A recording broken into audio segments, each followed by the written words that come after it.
নজর রাখবো পরবর্তী খবরের দিকে। কেন্দ্রীয় শ্রমিক সংগঠনগুলির আহ্বানে 12 ফেব্রুয়ারি দেশ জুড়ে সাধারণ ধর্মঘটের ডাক দেওয়া হয়েছে। রাজ্যের অন্যতম গুরুত্বপূর্ণ ব্যারাকপুর শিল্পাঞ্চলে এই ধর্মঘটের মিশ্র প্রভাব পড়তে দেখা গেল। শিল্পাঞ্চল হলেও আজ থেকে উচ্চ মাধ্যমিক পরীক্ষা শুরু হওয়ার কারণে যান চলাচল স্বাভাবিক রয়েছে। কলকারখানাগুলিতেও রয়েছে স্বাভাবিক দিনের মতোই খোলা। তবে সকালে মিলের গেটে ধর্মঘটের সমর্থনে স্লোগান চলে।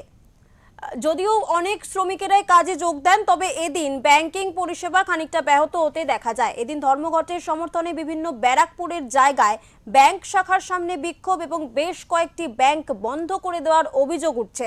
ফলে সাধারণ গ্রাহকরা ব্যাংক সংক্রান্ত পরিষেবা পেতে সমস্যার মুখে পড়েন। এলাকায় প্রশাসনের পক্ষ থেকে নজরদারি বাড়ানো হয়েছে। ঘটনাকে ঘিরে রাজনৈতিক ও প্রশাসনিক মহলে তৎপরতা দেখা গিয়েছে।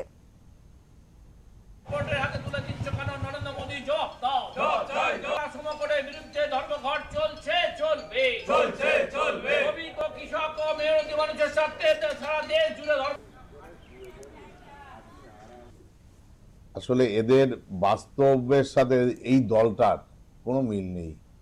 আজকে উচ্চ মাধ্যমিক পরীক্ষা শুরু হচ্ছে, সেইখানে একটা মঙ্গল গ্রহের দল যারা শূন্য পাচ্ছে, খালি শূন্য শূন্য, যতদিন যাচ্ছে শূন্যটা আরো বড় বড় হচ্ছে, সেই দল উচ্চ মাধ্যমিক পরীক্ষা শুরু হচ্ছে সেই দিন ধর্মঘট ডেকেছে। উত্তর মানুষ দিয়ে দিয়েছে, বাজার ঘাট থেকে শুরু করে সব কিছু খোলা, কোথাও কিছু বন্ধ নেই, সব খোলা, 100% সবকিছু চালু আছে।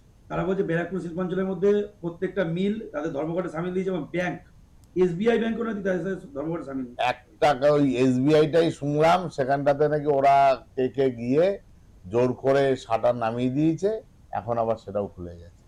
আর মানুষ এ সমস্ত মানবে না। এই বন্ধ আমি জন্মের পর থেকে দেখে আসছি, এই দলটা, এই বন্ধটা হচ্ছে এদের একটা বাৎসরিক উৎসব। প্রত্যেক বছর এরা এই বাৎসরিক উৎসব পালন করে, একদিন বন্ধ।